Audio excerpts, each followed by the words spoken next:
Thanks for joining us for this episode of Coffee with Closers, where business leaders share insights on how to build businesses from the ground up and best practices for innovating in their industry.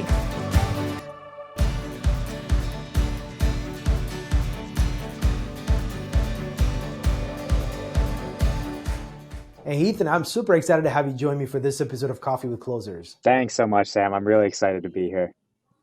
It's always exciting to interview another fellow Chicagoan who's an entrepreneur. So that's amazing. Absolutely. So obviously, Ethan, you have a very unique story. You're a developer by trade, but you had a couple of business ventures you started. You're an entrepreneur now, founded a new company as well. Can you share with our audience a little bit about your entrepreneurial journey? Sure. I am a trained software engineer, and of course, the first thing I started doing once I got good enough at writing software was trying to build products, build apps, put them in the marketplace. And over the last 10 years, I've probably built and launched 3 to 4 technical software-based companies. And SiteMed has been the biggest and best of the bunch. So it's been quite a journey, ranging industries from finance to consumer apps to the regulatory affairs world, which is where we are now. So it's been a lot. Yeah, I mean, obviously, consumer apps is completely drastically different from some sort of a financial product, and now talking about governmental regulatory compliance related software. I'm assuming it's mostly a B2B focused product, so it's a all slew of different applications that you built. It is. There are a lot of different industries. The interesting thing about all of them, though, is over the lessons that I've learned, Sam, is that the way that you need to approach marketing, branding, and thinking about your customers from a sales perspective, there's so many parallels between each company. So even though we were in completely different worlds, a lot of the fundamentals of sales apply, and I think that's probably the most interesting thing. So can you elaborate on that a little bit? Because obviously a B2C software that's in a marketplace, like in the downloading as a web app, right? An app versus a B2B software that you're trying to sell to extremely a niche market, right? Because the product that you're building in SiteMed is really targeted toward medical device manufacturers who are trying to sell into the EU market. So that product and who you sell to and how you market is completely different. So can you elaborate? Yes. What is the parallel that you saw between these different companies that you've built? Oh, 100%. And yes, the methods that you use, maybe your sales channels, your marketing channels will be totally different. Obviously, the product is different. But the way that we approach every new product is, and this is what most people completely forget, is before you even start, you need an absolutely core, unshakable understanding of your customer, what their challenges are, what their pain points are, and really what drives them. Now, those answers are going to be different depending on our product. Consumers' motivations are much more emotional. Enterprise customers, their motivations are much more either profit-driven or sometimes, depending on how big the organization is, internal politically driven. So if you can approach it from the top down, saying, who are we trying to sell this thing to? And I want to understand everything about them, their life, their struggles, their dreams. I think that's the biggest parallel. And you do this process over and over again, every new feature, every new product, every new offering, every new company. So that's the biggest parallel, I think. Yeah, and usually when it comes to developers, they're super focused on the features and functionality. But I'm happy to hear that you're coming up from a business perspective and who am I trying to sell this to and what problem am I trying to solve? And then solving for that as opposed to making this feature-rich product, right? Because developers always want the feature-rich product. Exactly. And you hit on probably the biggest and most painful lesson that I've learned over the last 10 years is that developers, we're very proud people. We love to create, we love to build. However, we tend to assume that the rest of the world values what we built as much as we do. And the harsh reality is, if you're not out there trying to sell some version of your idea or your product, while it's still in its infancy, you're wasting time. You're wasting development hours, you're wasting effort because you don't really know until you get into the marketplace and you start pitching it to people. You don't know what they need.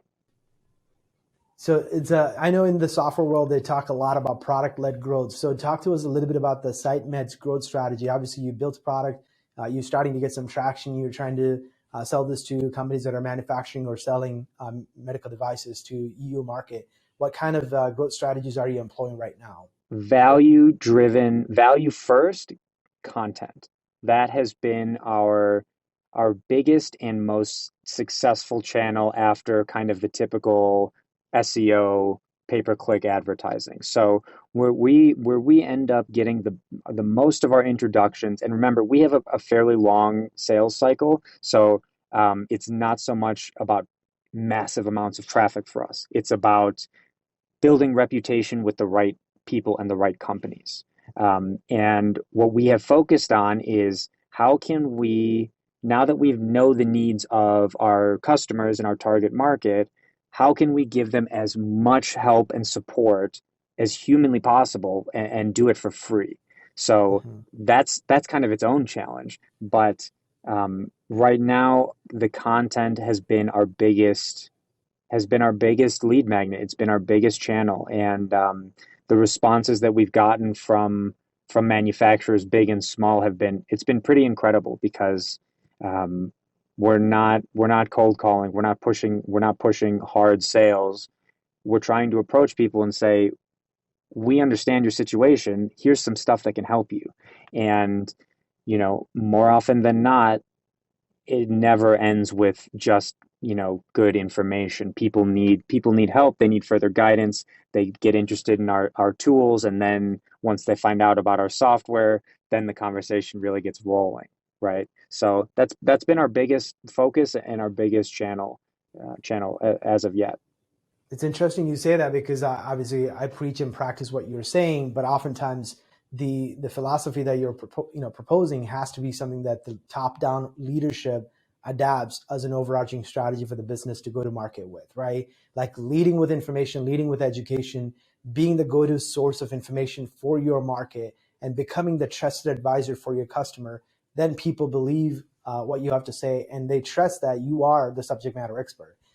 To accomplish that is a lofty goal, and it takes a lot of time. Unless the leadership buys into that concept, they will give up very early and then would not support the investment into some sort of an effort. So obviously, you being the founder, you have a vested interest in making sure that succeeds. But what advice do you have for other entrepreneurs and business leaders who may not have the patience or the interest to go the long way, Right, to play the long game? Yeah, to play the long game. Well, correct. I mean, what's crazy to me is that people that don't really like this approach, they like to pretend that it's ultimately not even that profitable, right? It's something that a big brand does, like Clorox, and they just put money in the blender and build some massive brand awareness. That's not what we're talking about. We're talking about paying for content which yields you a measurable and direct amount of impressions with your target customers. And I mean, I could show you our numbers. When we break it down, we're paying less than we are in direct paid advertising to reach better potential leads and potential customers. So I would say that especially if you're in a marketing department or you're trying to get people bought in, you really can build out scenarios where you do the math and you say, this content that we're building, it lives forever. People link to it. It builds our domain reputation from an SEO standpoint. It gets reshared on social media. We can continuously recycle it. You're basically pitching your management and your company the building of long-term valuable assets that can continue to bring in people. One good article can be responsible for multiple clients every year in perpetuity for us. And how much do you spend to write truly exceptional content? We pay probably much more expensive writers because we need the specialized medical personnel to write, than most other people on your show would need. And it's Hmm. still worth it for us. Hmm. So if we can do it profitably and you're selling almost anything that's not incredibly scientific, I can guarantee you that the numbers actually work out if you sit down and do the math. So, I mean, that's your answer from an owner perspective. It's profitable. Yeah, and I think one challenge most businesses have is, yes, they commit to creating the content, but then they invest very little resources in promotion of that content. So what practical advice do you have? Because I think part of the reason why they do give up is they spend energy in creating quality content, whatever the format they created, whether now it's written in blog form or long form content or videos or whatever else they create, right? But if it Hmm. doesn't get traction, then they're not seeing ROI. So what are some practical ways you've seen working well for you in getting eyeballs to come to your content pieces that you're creating? So the number one thing for us is it's been consistency. And the reality is that you're going to have to hire somebody whose responsibility it is to get this content pushed out, get it written in the first place, get it chopped up so it can be posted and reused on social media, and then actually follow up with the metrics to see what's working and what's not, and use that feedback loop to drive further content development. So we've built an entire team of about 4 or 5 people. They're all part-time, they're all contractors, and they this is their responsibility. And once they've gotten set up in this responsibility and there's a feedback loop of the metrics and there's some type of feedback that comes from the sales team, obviously, about the quality of leads that are coming in. Once you have this running, now it's something that can grow and you can build and build into something that's truly profitable for you. But I would say you have to pay for consistency, and that's just kind of the reality of the content game. It is a legitimate marketing channel. And it needs to be treated as such. You can't, as the founder, just be cranking out blog posts and throwing them out there. You don't have time. You'll never get it done. So task the right people with being responsible for your content. Mm-hmm. Yeah, and it's one aspect is the organic reach. Like you said, you can definitely take the long form pieces, trim it down to different formats, and you can leverage different platforms to distribute that to get as much reach as possible. But there comes a point the organic reach kind of stops, and then you still need to kind of amplify that. What are some specific tactics that you've seen working for you to really reach the target audience? Because the audience that you're going after is extremely targeted, right? You're going after medical device manufacturers who are trying to import machines in the EU market. That's an extremely targeted audience. So to get in front of those people, you can't just wing it, right? So what do you have to do to make sure that that's happening? Okay, so once you have your content machine going, now we need to get a little bit more actionable. We need to be a little bit more targeted about how we get this content in front of people. And y the way that you do this is, it always varies depending on what you're selling and to who. So the basics of this are identify your target audience, who are your customers, where are they spending their time in the most basic way. For us, it's LinkedIn. LinkedIn is Mm-hmm. is still an incredibly professional network. A lot of people in our target market go there to get resources and to connect with people and share ideas. Um, Once you've found where that is, ideally, it's somewhere that you can pay to get in front of more people, and we do quite a bit of that on LinkedIn. We can sponsor posts, we can run ads that just essentially direct towards our free content, and we have no problem paying for ads that end up at a top of funnel for us, with some big giveaway.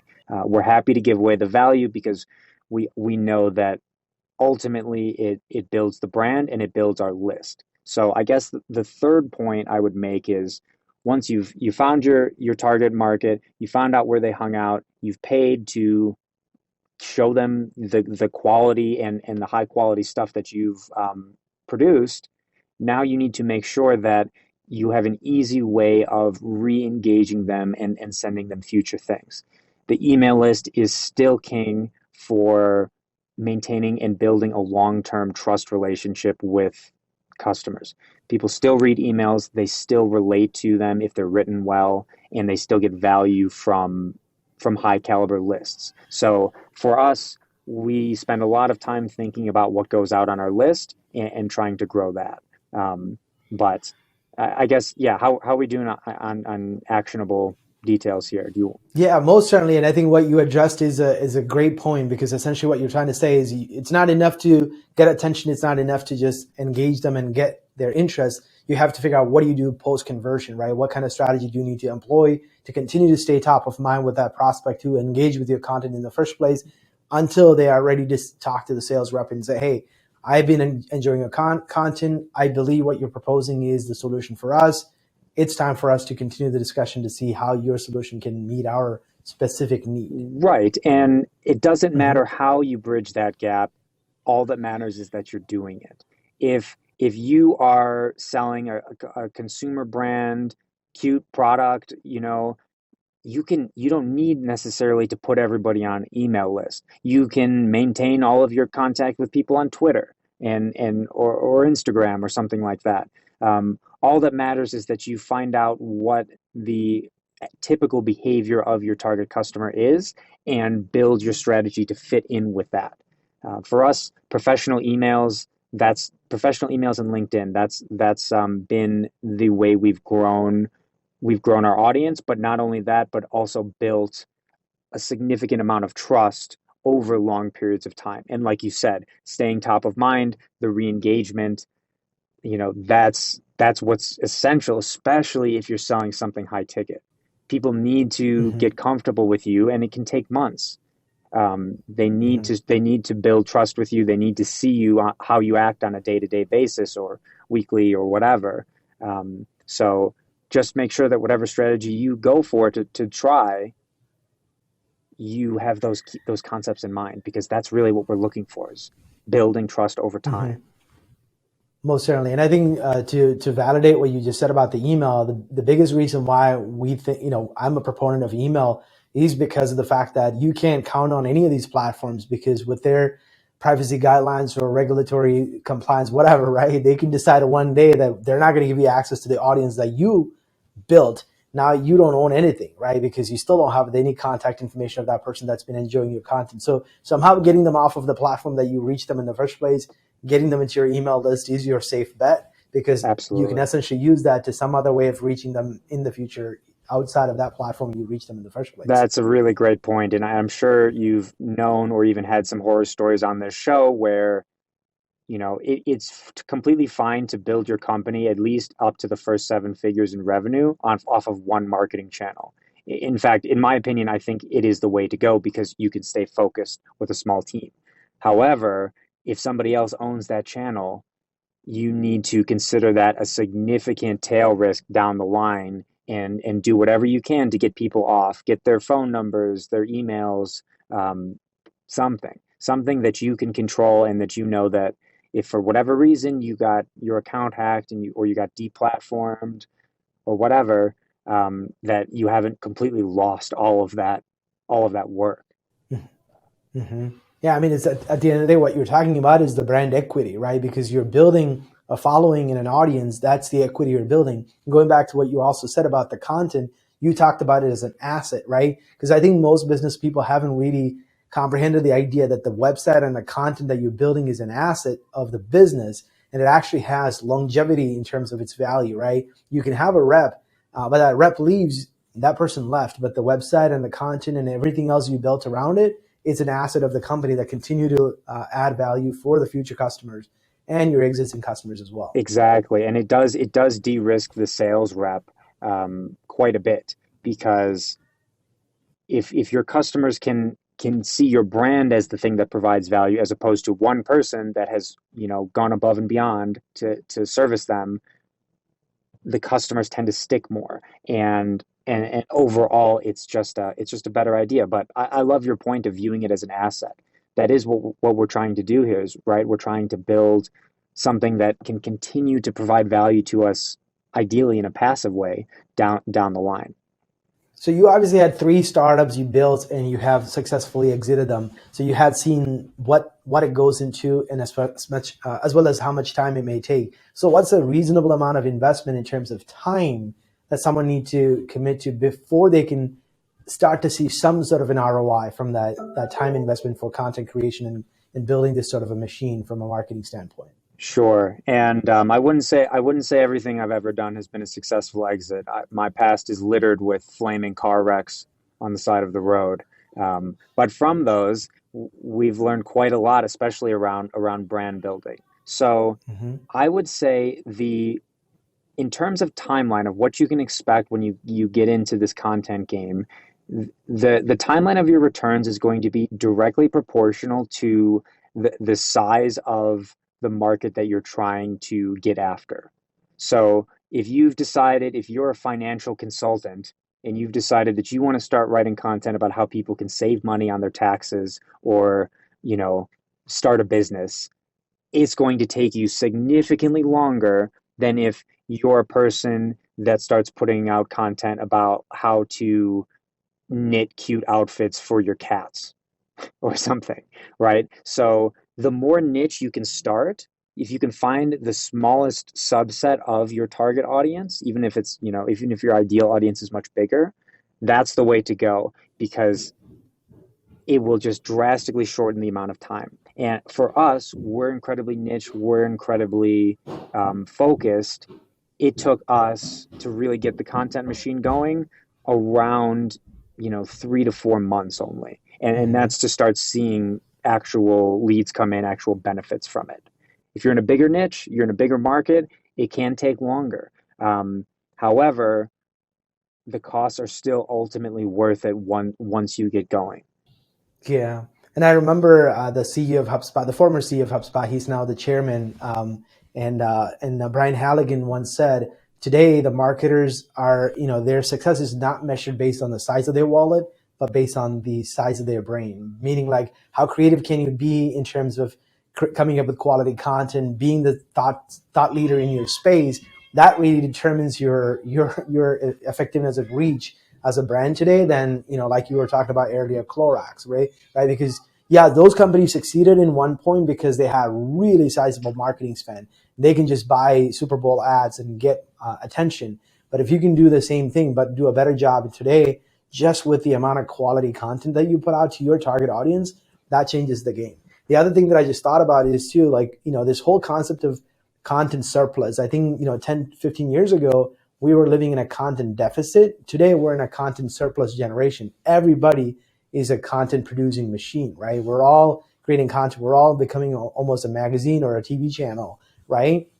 Because we're putting out good blogs, putting out good videos and podcasts. I mean, I don't know, you can live for 1,000 years and we probably won't finish consuming all the content in the planet Earth, right? So Absolutely. that goes to say what you were explaining earlier. So you have to be hyper focused on who you are trying to go after, because you can't be a generalist and win in this content surplus day, right? Because you need to know exactly who you're speaking to and speak to them every day and provide value. And that's the best way to reach them. Well, and it has to be useful for the audience. We are in a content surplus, but I would say when it comes to legitimately relevant, authentically written, from experience, non-sales pitchy content, I don't think we'll ever be in a surplus of that. I really don't see a world where people are putting out heartfelt, over the top value for free to anybody that'll look at it, with no strings attached, no expectations. I think that the content market has exploded, but it's not the content that actually builds brand, builds trust, and will ultimately close sales. So we've got a long way to go when it comes to building content that's useful, I think. So one of the things that's interested me the most, you talked a lot about, before you go to market with a product, really getting to know your customer, so that you can make sure that you're solving for the real problem that the customers are facing, right? Yeah. So obviously you created a unique product in a compliance sector, which is not very exciting, right? So you had to have real good understanding of this problem and how big this problem was before you embarked on this, because obviously compliance is a sector, like, you have to have really big pocket and you need to be part of like some big companies to really go tackle a problem like compliance. So talk to me a little bit about the logic and the thought process behind going into that space, and how did you actually get to know your customer really well? We did it in the most classic way, which is we went out and got a customer before we had the thing built. Mm. So for us, my co-founder has been in this specific industry for decades, and he knew the conversation, he knew the pain points, and when he approached me and he started sharing, this avatar of these companies that are struggling to get these reports done, it was so obvious that there's a need for this. There's nothing in existence, and that this is a juicy opportunity. From there, Mm-hmm. we didn't go spend 2 years trying to build the thing and raise money. What we did is we went and got a customer, and we said, we can guarantee you this delivery by this date. We're new. We understand that. We think our offer reflects that. Um, does this meet your needs? Is this what you wanted? And they said, great. When can you start? And then the race was on. But we effectively shortchanged that whole period where you're building, building, building, and you don't even know if it's going to work. So that's if you can pre-sell, I would recommend doing so. And to all of those that say you can't pre-sell, I would say, oh, you should still try, because there's always something, there's always some way to have that conversation with a prospect and get to their real objections and their real needs, right? Mm-hmm. So that's what we've been trying to just kind of front load the work for new products, new offerings, by making sure there's actually a market for it. Mm-hmm. Basically, what you've done is just validate the idea by having somebody take the wallet out and pay you, and then you say, "Well, there's a need for this. Let's go It's build the it." only way.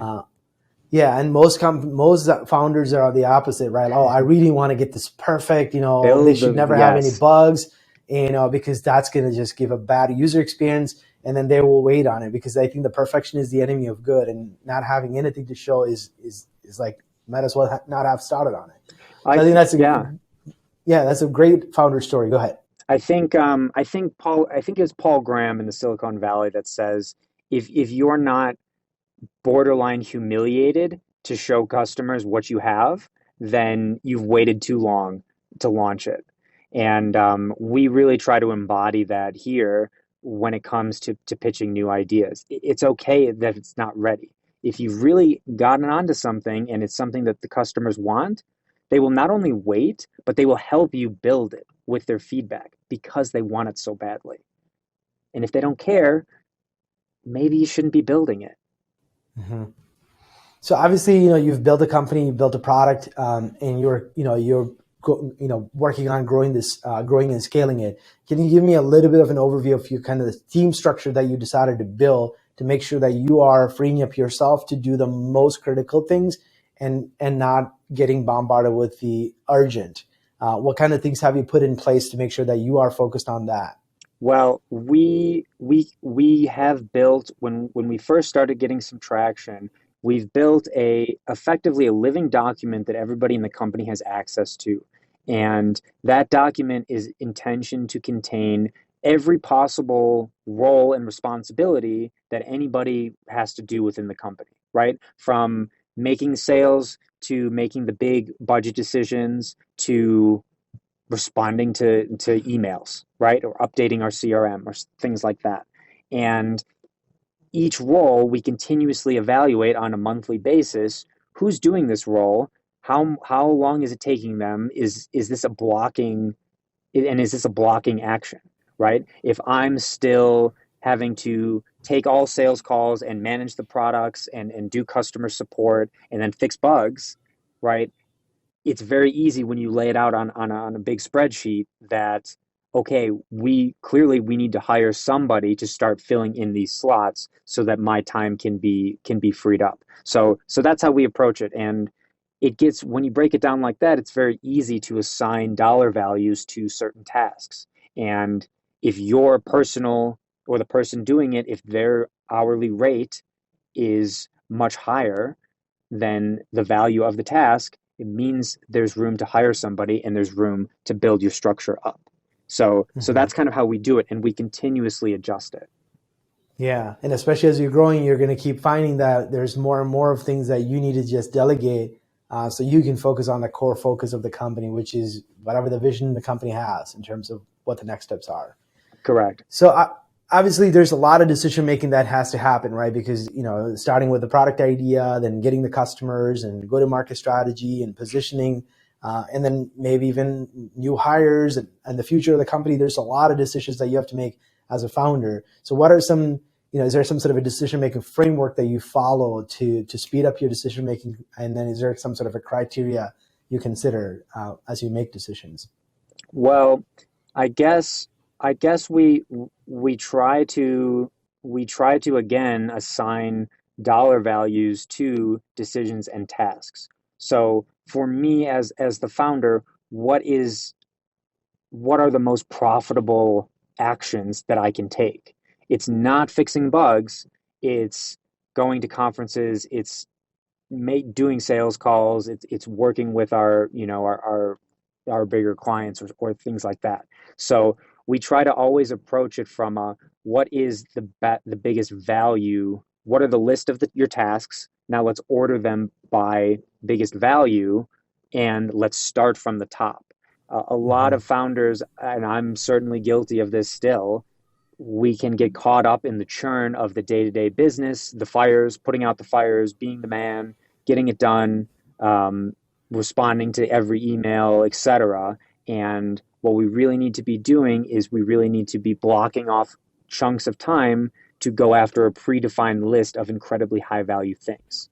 Mm-hmm. And if we don't do that, you can get lost in the mud. I mean, it's that, I forget whose analogy this is, but if you have the glass jar, you want to fill it with your big rocks first, and then you pour in the sand, right? The sand being the interruptions, the little interpersonal things, the fires.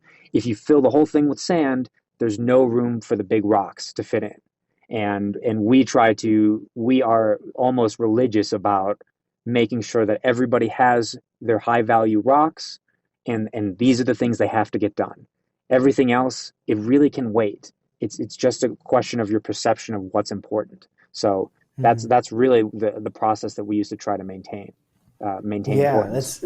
that's a good analogy. I need to remind myself every day of that. That's so true, because you can easily let the urgent get in the way of the most important, and before you know it, the day is over, and you're like, oh man, I did not get the most important things that I needed to get done, right? And then you end up having to work late hours and whatnot to get, and working on those things, the late hours is the least productive thing you can do, because the one thing that takes the most creativity, you're doing it at the end of the day where your energy level is really low.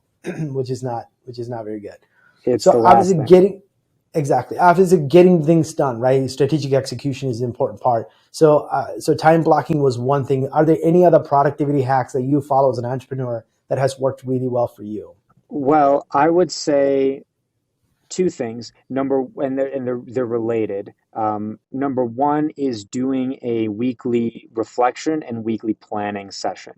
And I do it in 15 minutes, 20 minutes over coffee on Sundays. It's great. It's very peaceful. But the idea here is, again, identify your no more than 3 or 4 biggest things you want to do this week. And ideally, those 3 things should fit into a bigger, 30 or 90-day plan of goals, right? But Mm-hmm. each week, break it down into 3 things you can actually get done that would move your objectives forward. Now, look forward in your calendar and block off multiple hours per day to get those things done. Um, Mm. and each day, write down ahead of time what is the one thing that you do where if everything else just burned to the ground, you would still at the end of the day feel like, "Oh, at least I got that done. That's pretty good." You can always find the win in that, and you'll find that those essential wins, they start to stack up, and you actually start to get your bigger initiatives done. So Mm. yeah, I think the scheduling, it sounds silly, but actually, I mean, put it in your calendar. Invite yourself to a meeting where I'm working for 90 minutes on this big essential goal. and this is the time that I spent. We assign just as much importance to quick catch-up calls. You know, put it in your calendar, make it important, because it's the most important. Yeah, I had TK. I don't know if you know TK. He's the one that founded a software. Basically, he sold that software to Marketo, and he's the one that actually told me this idea. He essentially, the concept of reflection. He dedicates like a half an hour every Sunday to do the reflection, which helps him kind of prioritize what he needs to focus on for the week ahead. So it's like the two people that I've interviewed in the past seems like have that as like an exercise that they follow, almost like a ritual. Yeah, it is. And I'm not one for overscheduling either. I think that if you live and die by the routine, life is going to get in the way and you ultimately will die by the routine. However, I do believe in unmovable priorities that are top of mind. However you have to do it, you should know every day what is the biggest value thing that I can do. And it should only take me an hour or two to do.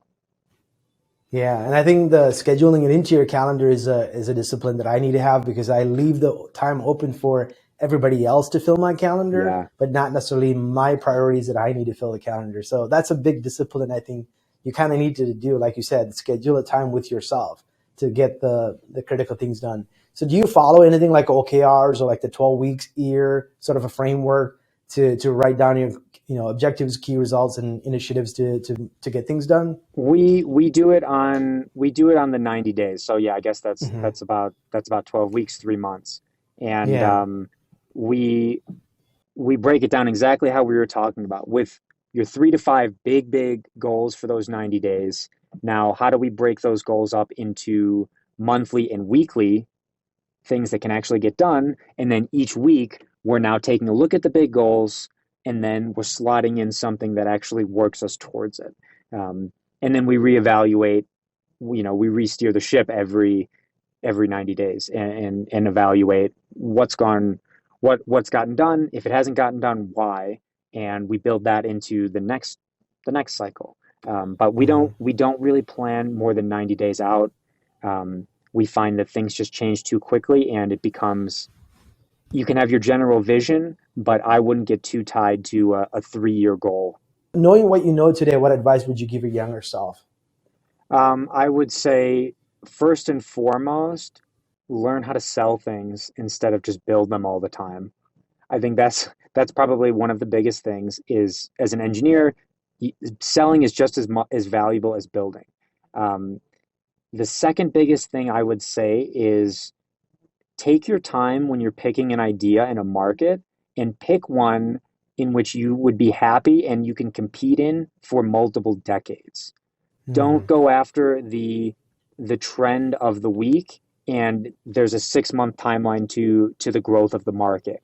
Pick the big, slow, improving things that with relative certainty will still exist in 20, 30 years. Regulatory market's not going anywhere. It's only going to get more. There are only going to be more rules, not less. So I ruined or blew out of several of our first attempts, our first startups, mostly because we had that shiny object syndrome and we weren't willing to commit for multi-years. So I would say take your time, pick something that you're going to be happy to do, and it's going to take you multiple years to get traction. So it better be something that you're happy to commit that to. Don't make the 6-month play and we can try and make a pile of money and then leave.